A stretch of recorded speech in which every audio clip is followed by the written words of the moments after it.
Zoom करना। Good morning my friends, मैं Shiv sir आप लोगों का आपके अपने YouTube channel JS academy of Sonbhadra में स्वागत करता हूं। जैसा कि आप लोगों को पता है कि हम लोग निरंतर आप लोगों के बीच में कॉम्पिटिटिव लेवल का हिस्ट्री और साइंस पढ़ रहे हैं, और मैं आज पुनः आप लोगों के बीच में साइंस का, जिसमें हम लोग पढ़ रहे हैं साइंस में बायोलॉजी और बायोलॉजी में जो हम लोग पढ़ रहे हैं ब्लड का लेक्चर 10 लेके आप लोगों के बीच में आया हूँ।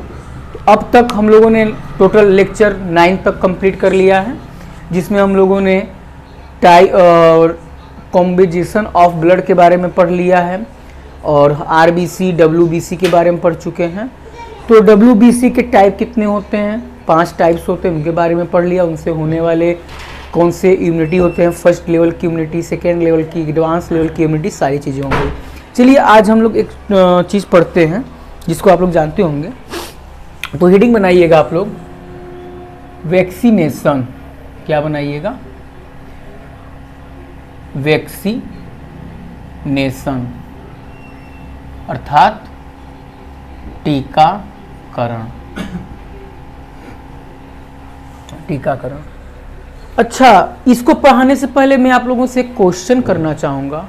What is difference between vaccination and medicines, यानी टीकाकरण और दवाई में क्या अंतर है?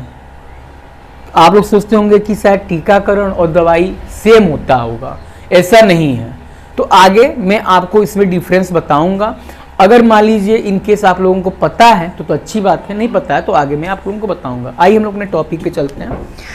तो ये जो वैक्सीनेशन था, इसको डिस्कवर करने वाले यानी इसके जो जनक हुए, डिस्कवर जिन्होंने कहा, डिस्कवर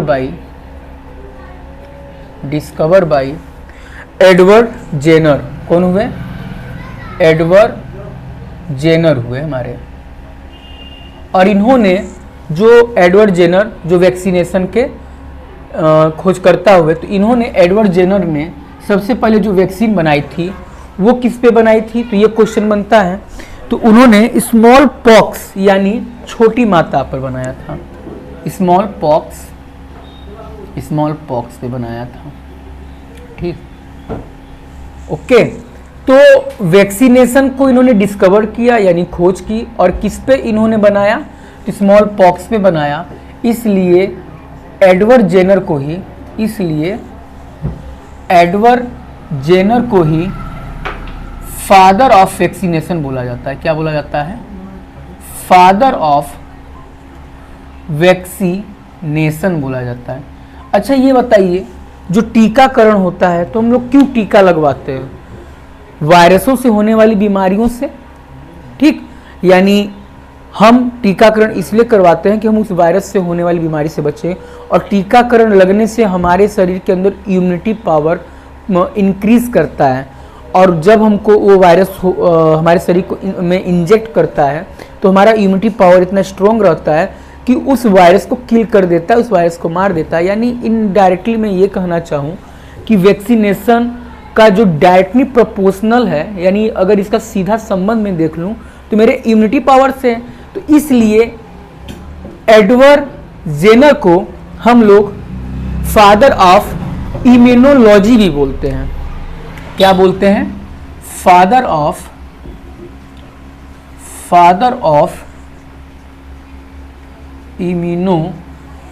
इम्यूनोलॉजी भी बोलते हैं, यानी इम्यूनोलॉजी यानी इम्यूनिटी से निकला हुआ है।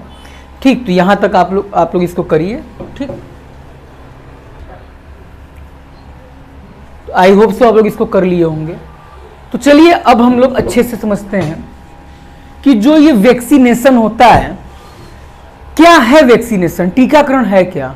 तो देखिए, वैक्सीनेशन यानी टीकाकरण में किया क्या जाता है कि टीकाकरण में जैसे मान लेते हैं स्मॉल पॉक्स, हमको छोटी माता बीमारी हो रही है, तो ये जिस वायरस से हो रहा है तो उस वायरस से ही रिलेटेड करके उसका वैक्सीन बनाया जाता है। और वैक्सीनेशन में यानी टीकाकरण में स्मॉल पॉक्स का जो वायरस होता है वैसा ही सेम वायरस हमारे शरीर के अंदर क्या किया जाता है, इंजेक्ट किया जाता है।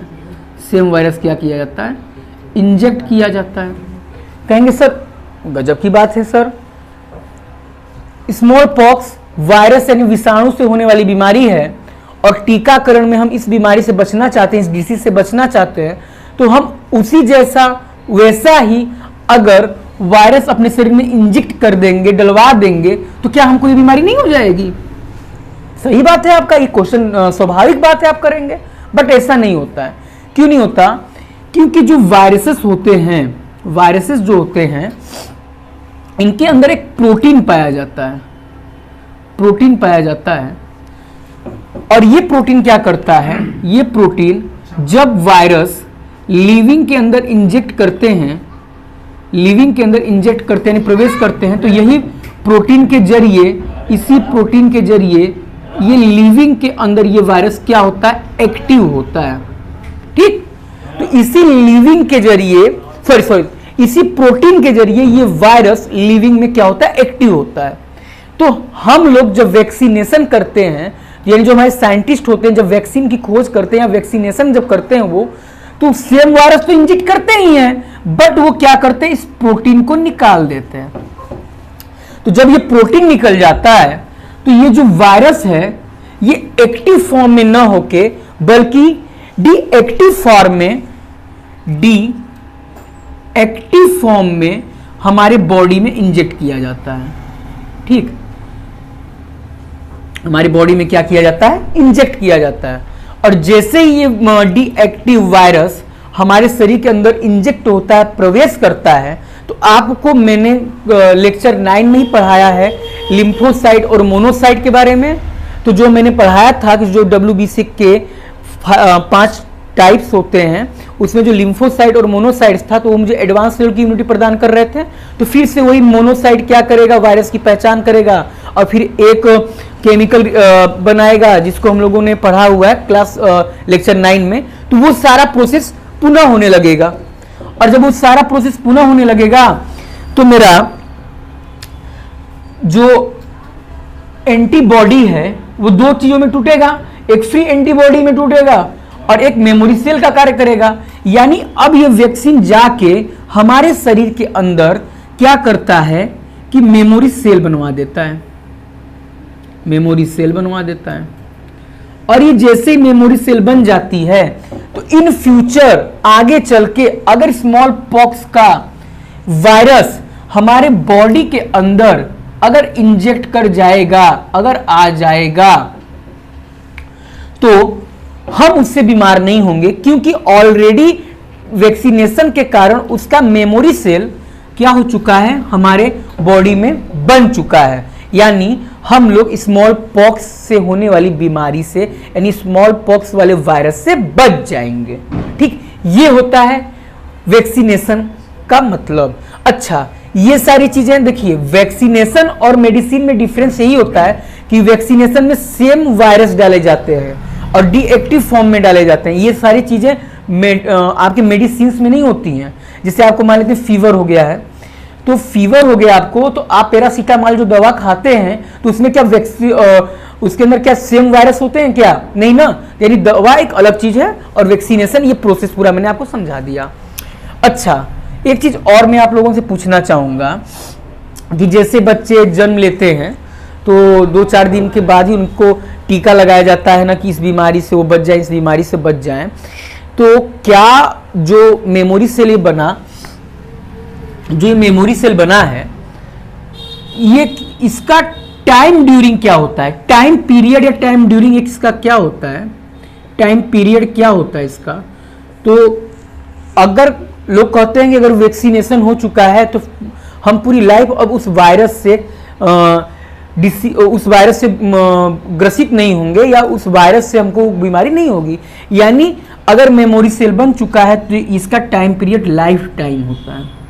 क्या होता है? लाइफ टाइम होता है। ठीक, ये हो गया। तो आई होप सो आप लोगों को वैक्सीनेशन का ये सारा चीज यहां तक समझ में आएगा। यहां तक आप लोग नोट डाउन करें, फिर उसके बाद आगे हम लोग देखते हैं। तो आप लोगों का यहाँ तक हो गया होगा। चलिए एक चीज़ मैं आप लोगों से और पूछना चाहूँगा, उसके बाद हम लोग थोड़ा सा वैक्सीनेशन के आगे बढ़ेंगे। तो यहाँ तक आप लोगों ने कर लिया होगा। चलिए अच्छा, मेमोरी सेल का टाइम पीरियड क्या होता है? लाइफ टाइम होता है। ये हो गया, ये क्वेश्चन है, एक तरीके से एक क्वेश्चन ही है, पूछ लेता है कि मेमोरी सेल जो बनता है उसका टाइम पीरियड क्या होता है? तो लाइफ टाइम होता है, ठीक ना, ये आप जानते रहिएगा। एक क्वेश्चन आप लोगों से मैं पूछना चाहूँगा, जिससे आप लोगों को पता है कि एड्स वायरस से होने वाली बीमारी है, ठीक। तो एड्स नामक बीमारी में शरीर का कौन सा भाग संक्रमित होता है, ठीक, या खराब होता है? यानी कि तो आपको ही पता होना चाहिए, तो लिखिए, चलिए क्वेश्चन लिखते हैं।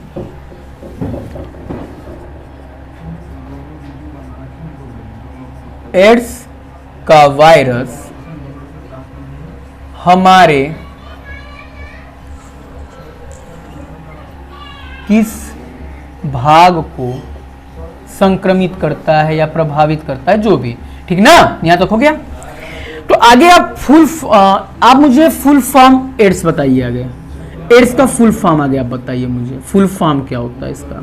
तो इसका हम लोग जो फुल फॉर्म होता है, इसका फुल फॉर्म होता है एक्वायर्ड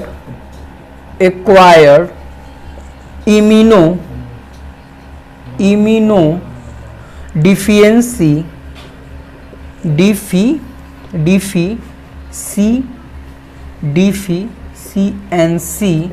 सिंड्रोम। क्या होता है? Acquired immuno deficiency syndrome. तो देखिए यहां पे इसके फुल फॉर्म में जो हमने किया, तो यहां फुल फॉर्म में मेरा इम्यूनो डिफिशियंसी आया, इम्यूनो आया, मींस ये जो एड्स होता है, देखिए एड्स हमारे शरीर के किस भाग को संक्रमित करता है, इसको मैं लॉजिकली आपको बता रहा हूं। इसका डायरेक्ट आंसर मैं बता सकता हूं क्या होता है, लेकिन मैं इसको लॉजिकली बता रहा हूं, कैसे आप समझो। तो इम्यूनो इसमें लिखा हुआ है, और इम्यूनो से इम्यूनिटी बनती है, यानी कहने का मतलब कि ये हमारे इम्यूनिटी पावर यानी प्रतिरोधक क्षमता को क्या करता होगा? प्रभावित करता होगा। और हम लोगों ने WBC में पढ़ा था, WBC का जो फंक्शन था, कार्य था, वो क्या था? टू प्रोवाइड इम्यूनिटीज, यानी वो हमको रोग प्रतिरोधक क्षमता प्रदान करता था। यानी एक तरीके से ये हमारे किस पार्ट को, किस भाग को संक्रमित कर रहा है? तो WBC को कर रहा है। तो ये पता चल गया, लेकिन रुकिए, यही पर आंसर नहीं खत्म होता है। आपने पढ़ा था ना कि WBC 5 टाइप के होते हैं। तो अगर वो आपसे पूछ ले, अच्छा WBC पूछा तो आपने नॉर्मल मार दिया, लेकिन आपसे वो तो पूछेगा नहीं, क्योंकि पेपर तो दिन ब दिन टफ होते जा रहा है। तो वो WBC के अंदर जाके उसके टाइप को पूछेगा। तो जब वो WBC के अंदर जाके उसके टाइप को पूछेगा, तो उस समय हम लोगों का क्या आंसर होगा? तो चलिए उसका भी हम लॉजिक लगाते हैं। तो यहां पे एक वर्ड लिखा हुआ है सिंड्रोम। सिंड्रोम का मीनिंग क्या होता है, या मीन्स क्या होता है? सिंड्रोम का मीन्स शायद बहुत कम लोग जानते होंगे इसके बारे में, या अगर ज्यादा लोग जानते होंगे तो काफी अच्छा है। तो सिंड्रोम्स का मतलब क्या होगा? सिंड्रोम का, ठीक। तो सिंड्रोम का मतलब होता है कि वह बीमारी जिसका लक्षण बदलता रहे, उसी को लोग सिंड्रोम बोलते हैं। यानी जो सिस्टम होते हैं डिसीज के, तो उसके सिस्टम्स फर्दर चेंज होते रहेंगे। तो जिसके सिस्टम चेंज होते रहते हैं, पकड़ में नहीं आ पाते हैं, उसी को हम लोग सिंड्रोम बोलते हैं। जैसे फीवर, आप लोग देखते हैं कि फीवर होता है 6-7 में, आपने दवा ले लिया कुछ दिनों तक, ठीक है, फिर फीवर हो जाता है, फिर फीवर हो जाता है। ऐसा क्यों होता है? क्योंकि उसके सिस्टम्स चेंज होते रहते हैं, इस वजह से, ठीक। तो कहने का सेंस ये समझ में आ रहा है कि वह बीमारी जिसके लक्षण बदलते रहें।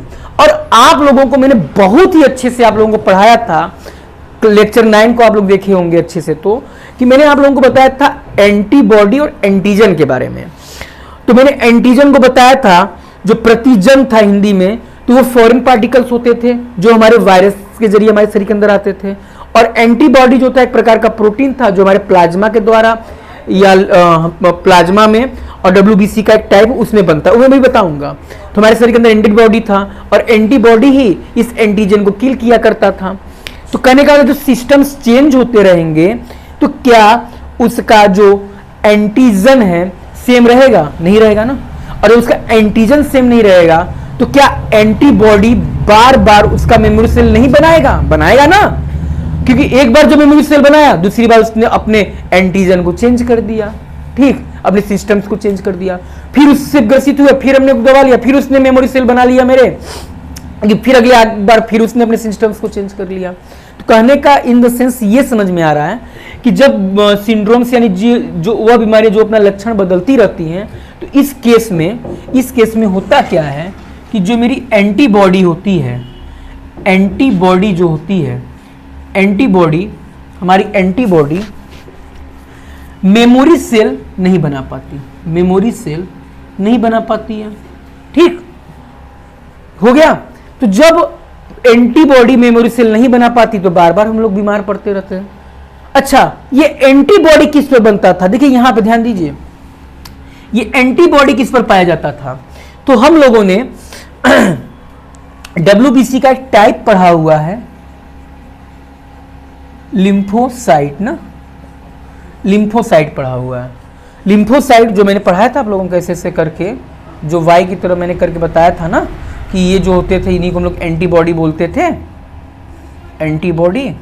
तो हमारा एंटीबॉडी किस पे बनता था? लिम्फोसाइट पे।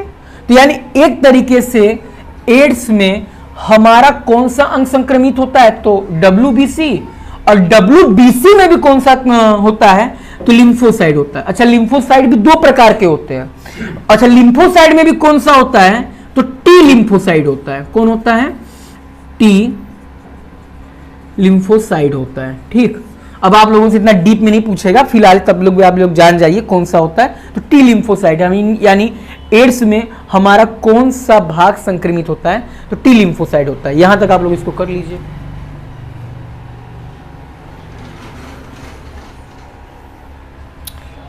अच्छा रुकिए एक मिनट, लिम्फोसाइट बोला तो यहाँ स्पेलिंग थोड़ा सा सुधार लीजिए, लिम्फोसाइट ना, अब ठीक है, लिम्फोसाइट, ठीक। चलिए ये हो गया। तो ये हो गया हमारा एड्स से कौन सा हमारा प्रभावित होता है ये। तो इसको आप लोगों ने कर लिया, एक क्वेश्चन ये हो गया।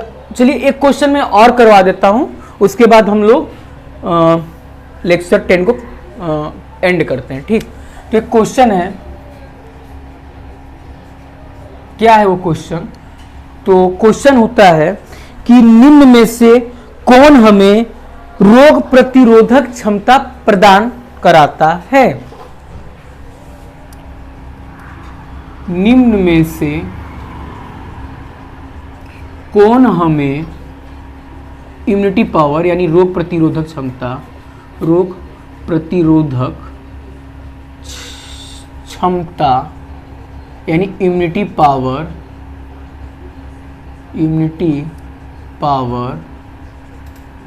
प्रदान कराता है, ठीक। तो ऑप्शन नंबर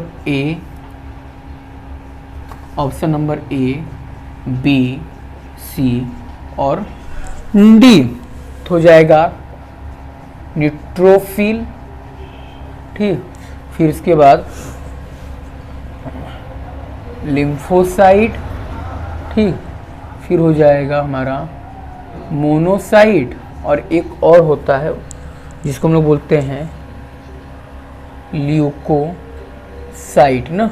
ये हो गए 4 ऑप्शन। बताइए, काफ़ी इंपॉर्टेंट क्वेश्चन है, बताइए इसके बारे में। तो चलिए देखते हैं। तो आप अब इसमें कंफ्यूज होंगे। कंफ्यूज क्या होंगे कि सर न्यूट्रोफिल जो है ये भी डब्ल्यूबीसी का पार्ट है, लिम्फोसाइट भी डब्ल्यूबीसी का पार्ट है सर, मोनोसाइट भी डब्ल्यूबीसी का पार्ट है। तो सर डब्ल्यूबीसी हमको इम्यूनिटी प्रदान करता था और इस तीनों डब्ल्यूबीसी के ही टाइप हैं। तो आंसर क्या मारे सर हम? तो देखिए डब्ल्यूबीसी का जो मैंने केमिकल नेम या रासायनिक नाम जो बताया था, तो मैंने ल्यूकोसाइड बताया था ना, यानी इसका आंसर क्या होगा, ये होगा, क्योंकि ल्यूकोसाइड का मतलब क्या होता है, WBC, और जब हमने ल्यूकोसाइड लगा दिया तो उसमें तो तीनों आ गए ना, तो ये होता है। ठीक, तो आज के लिए हम लोग यहीं तक रखते हैं वीडियो। ओके, बाकी आप लोगों को अगर वीडियो अच्छा लग रहा हो तो आप लोग लाइक करिए, सब्सक्राइब करिए, और अपने सर पे और अपने भाई पे अपना कृपा बनाए रखिए। धन्यवाद।